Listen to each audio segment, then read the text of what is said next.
Hi, I'm Megan and welcome to my kitchen. In today's What's for Dinner video, I'll be sharing with you what meals we had this past week. Our dinners were easy to make, budget friendly, and delicious. So if you're looking for some weeknight meal ideas for your family, just keep watching.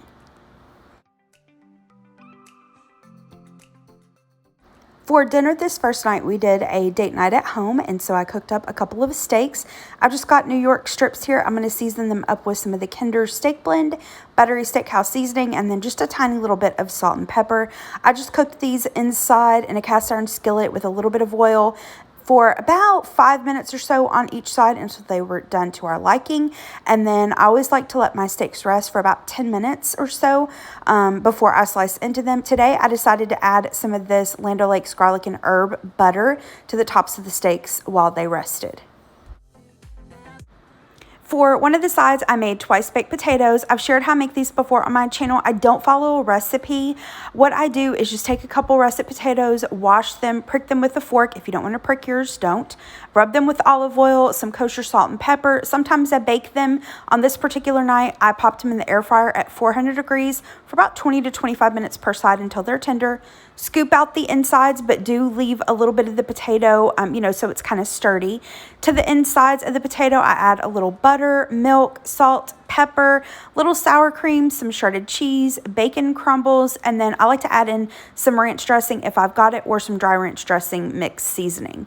And then I just mix that together and then place it back into the potatoes, add a little more shredded cheese, bacon pieces on top, pop them into a preheated oven at about 375 degrees or so. And then you just want to bake these for maybe 15 minutes. They're already cooked. You're just really wanting all the flavors to come together and that cheese to melt, and then I garnished them with some green onions. A week or so ago at Kroger, I found these scallops on markdown. They were like, I think right at $6, which is a good price for these jumbo scallops. So I just seasoned them with a little salt, pepper, and some more of that Kinder's buttery steakhouse seasoning, and I cooked them in the same skillet that I had cooked the steaks in.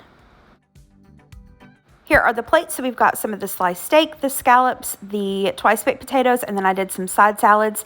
Gary has some of the Ken's Thousand Island dressing on his. I have some ranch on mine. And then after I plated this, he did add some of the Lee & Perrin's steak sauce to his steak, and this was such a delicious dinner. So y'all, I have been craving chicken and dressing or turkey and dressing, and I mean like for months now. And I just kept thinking, no, that's for Thanksgiving. I'll wait. But there is a like meat and three type restaurant in the town next to us that I've really been wanting to try, but I'm just never over there. And one day a couple weeks ago, I was actually in the area and they had chicken and dressing as their daily special. And so I stopped and got it, and I was so excited. And it was such a letdown. I was so disappointed. And then I thought, I was like, I tell my viewers all the time, you're in your kitchen, you do you, there is no chicken and dressing, please. And I'm like, I need to practice what I preach. I'm just going to make it. Forget it. So I did, and it totally hit the spot. I've shared how I make chicken and dressing before on my channel. I make it the same way my grandmother did and the way my mom taught me. But I wanted to walk you through it real quick tonight. So here's how we make it. And just in case maybe you're not from the South and you're like, what is dressing? It's the same thing as stuffing. It's just in the South, we tend to serve it on the side. So if it's stuffed in a bird, it's stuffing. If it's outside the bird, it's dressing. And usually in the South, we tend to use cornbread for the bread, where I know in like up north in different parts of the country and world, a lot of times they'll use different kinds of cube bread. Usually in the South, it's cornbread, but like I've said, you're in your kitchen, you use what you like. So to this bowl, I've got some cornbread. I just cooked up a skillet of it. I followed the Martha White instructions on the back of self-rising cornmeal, cooked it according to the package instructions. This really does work better if your cornbread is made a day or two in advance, so it gets a little stale. You can also make your cornbread ahead of time and freeze it and thaw it. And so sometimes throughout the year, as I make cornbread and I have extra, I'll pop it into my freezer and then pull it out at Thanksgiving to make dressing. Now, while I've been Miss Chatty Cathy, I added some chopped hard-boiled eggs, diced onion, ground sage, and we like a lot of sage in our family. We normally do at least a couple tablespoons. You do it to your taste, and you could use fresh sage instead if you'd prefer to do that. I'm going to season it with some salt and pepper and give that a good mix. Now, like I say with pretty much everything, make this your own. You could totally add in like carrots, bell pepper, celery. My Uncle Sam, he makes a delicious oyster dressing where he adds oysters to it. And when we did our Christmas thing this year, he also added some mushrooms to it, which I'd never had and I wasn't really sure about, but it was delicious. It was so good. So what Granny did and Mom did is she always added chicken to her dressing. So she would take a few chicken thighs and boil them in water. I like to add some bouillon to the water just to give it some extra flavor. She cooked the chicken until it was cooked all the way through and then would remove the skin, shred the chicken, save that chicken broth though, because once we've added in the shredded chicken, we're going to add that broth. And if you don't have enough broth left over, you can absolutely use canned broth. But you just want to get it into, I know a lot of people hate this word, but you want to get it until it's moist. You want it to be a little more liquidy than what you think because it will dry out a little bit in the oven. So we're going to put this into a greased casserole dish and bake this at 350 degrees for about 45 minutes or so until the dressing is set. And I like to bake it until the edges get a little golden brown and crispy.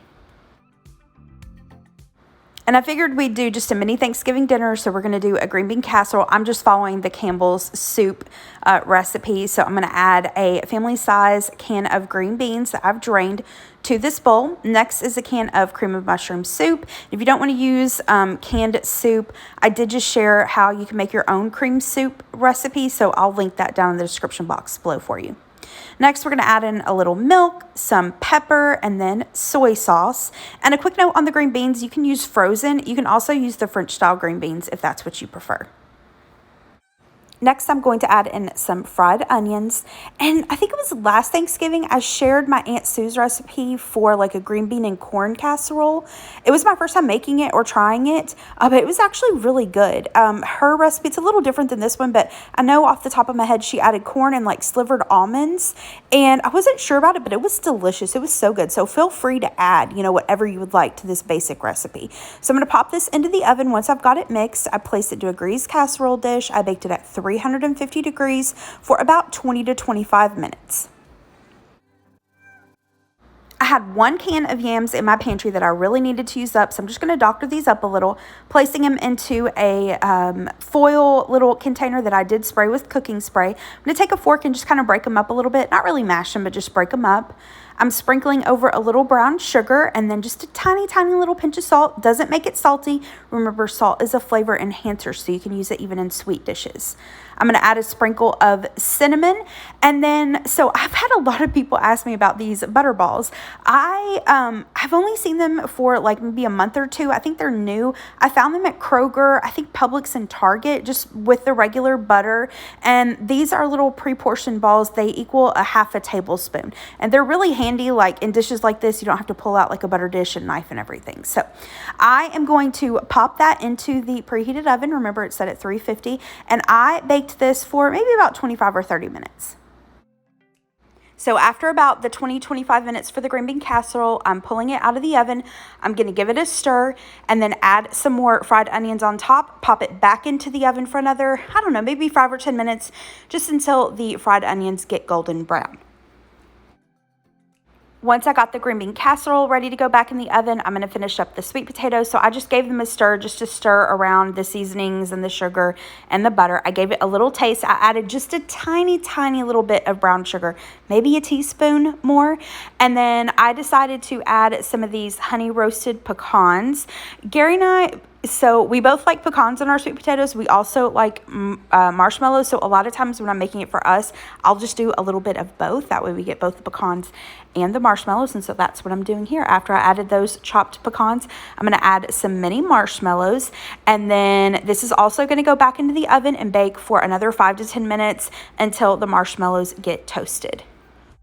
To go along with our dinner, I got this little can of cranberry sauce. It's been in my pantry. I need to use it up. I found this at the Dollar Tree, usually around the holidays, Thanksgiving, Christmas, and also around Easter. And then I was going to make some homemade giblet gravy, but I was just like, no, I don't really feel like doing that. So I'm just using this stuff in the jar, warmed it up on the stove according to the package instructions. I did add in a little pinch of salt, pepper, and some kitchen bouquet. As dinner was baking, I realized we can't have a Thanksgiving dinner without some rolls. Luckily, I had these Sister Schubert's rolls in my freezer, so I'm going to cook those in the oven according to package instructions. All right, here we have the finished dressing, and like I said, I love to bake it until the edges get golden brown and crispy. Those are like my favorite bites. I have the cranberry sauce. I removed it from the can, obviously, and sliced it up. Then we have the finished green bean casserole along with those Sister Schubert's rolls, and if you've never tried those before, I recommend them. They're very yeasty and light and fluffy, yummy. We have the little baked yam sweet potato casserole thing. And then I forgot to mention this, but when I was putting together the dressing, I saved some of the shredded chicken so that I could put it on top of the dressing. And then we have that gravy. Now, to round out our little mini Thanksgiving dinner, I had to pick some stuff up from Target the day before this. And so I grabbed these little mini pecan pies and sweet potato pies, and they were actually really good. I'm normally not a fan of pecan pie, but that little pecan pie was tasty. All right, here are the plates. We've got a little bit of everything. This was so delicious. I cannot wait for Thanksgiving.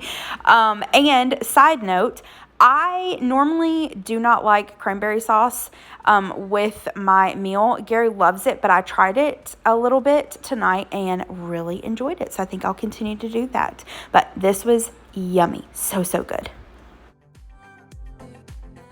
The next day was Labor Day, and we grilled out hamburgers and hot dogs. Nothing fancy, just seasoned the hamburgers up with some of the Steak and Shake hamburger seasoning and cooked those up along with the hot dogs. And if you've watched my channel for a long period of time, I've mentioned before that when we cook our hot dogs and hamburgers, like the last couple minutes that they cook, we like to brush them with barbecue sauce. If you've never tried that, give it a try. It's delicious.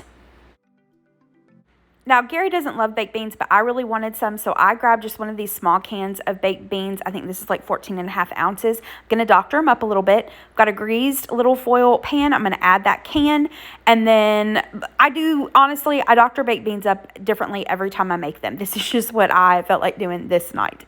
So I added some of the Kinder's barbecue seasoning, a little onion powder, and garlic powder. I'm going to add a little salt and pepper, and as you can see, I'm not measuring anything. I'm just kind of doing everything to taste. Next, I'm adding some barbecue sauce. I had some bullseye in my fridge that I needed to use up. And then I'm going to add just a tiny, tiny little bit of mustard. Then some brown sugar. And then here in this skillet, I've got some ground beef that I cooked up with some salt, pepper, and then I had a little bit of red onion in my fridge that I needed to use. So I just diced that up and cooked it until the ground beef was cooked all the way through. I used lean, but if you're using a fattier ground beef, you may want to drain it off. And then I'm going to add in some of these bacon pieces. You could, of course, cook up your own bacon, but this is what I've got on hand. I'm going to give that a good mix, and then I baked these in the oven at 350 degrees for about 45 minutes. All right, so we've got the baked beans, and they were pretty tasty, if I do say so myself. We've got the burgers and hot dogs, some lettuce and sliced tomato, the buns, some deviled eggs. I've shared how I make this before. I'll link that video down below. Did some store-bought macaroni salad. I was going to make it, but I mentioned in my grocery haul, Gary loves just deli macaroni salad, and it was easier on me, so I just went ahead and bought it. And then we've got condiments, ketchup, mustard, mayonnaise, and then my homemade small batch refrigerator pickles.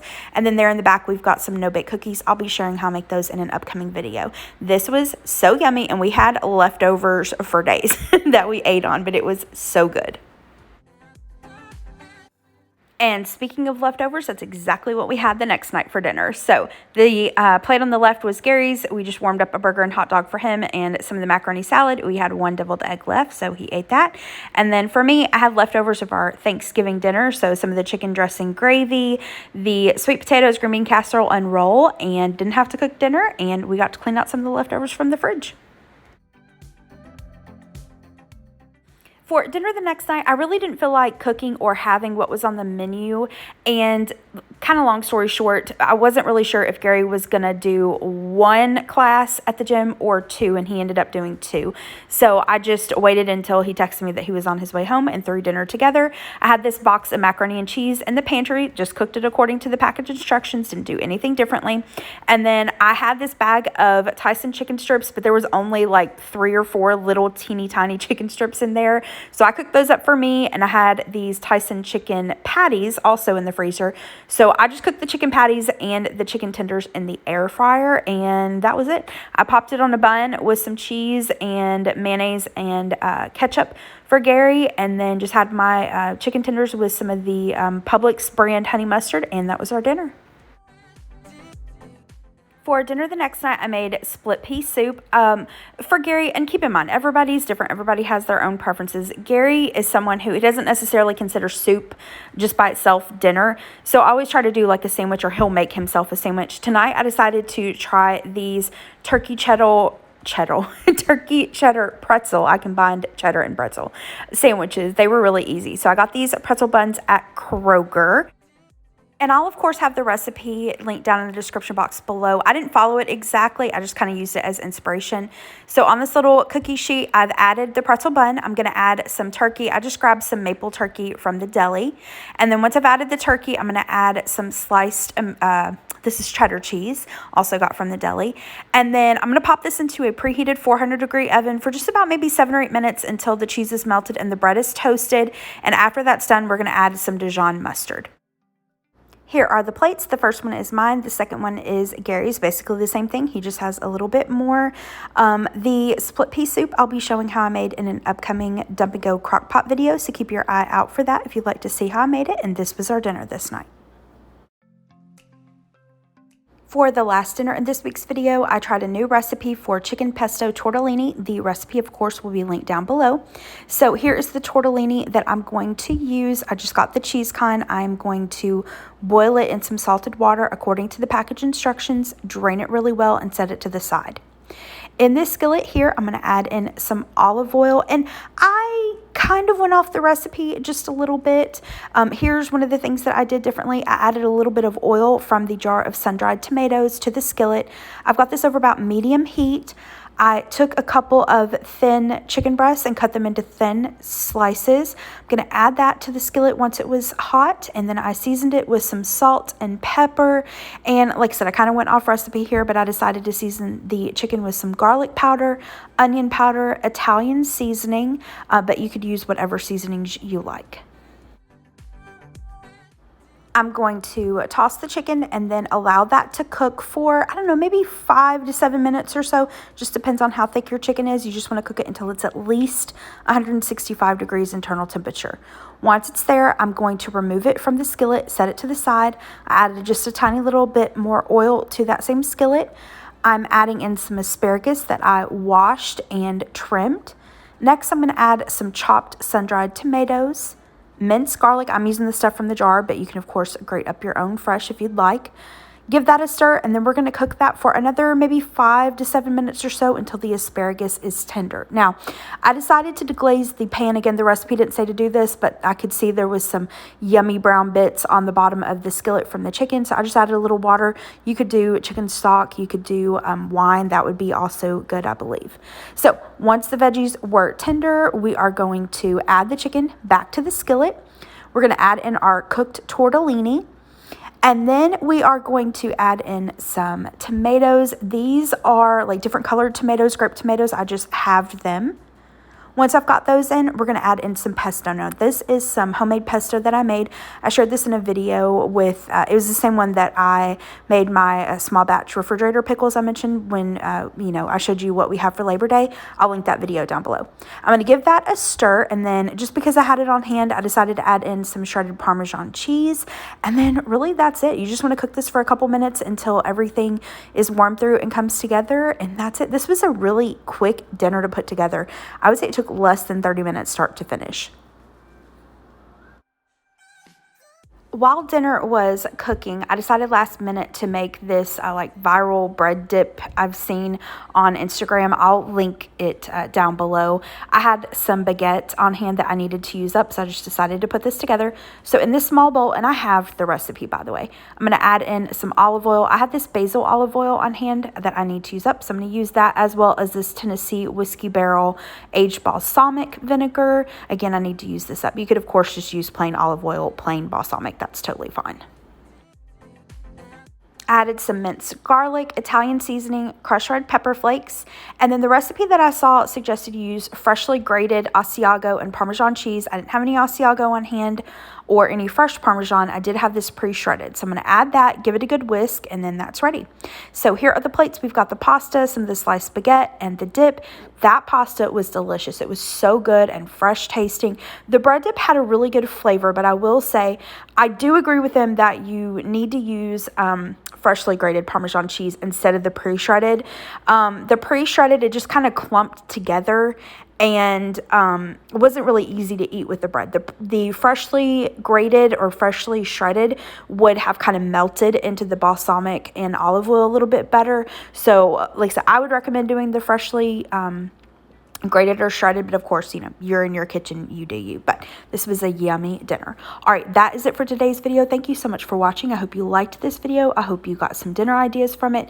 If you did, hit the thumbs up button below and subscribe to my channel if you're not already, and I hope you have a great rest of the day. Thanks so much. Bye-bye.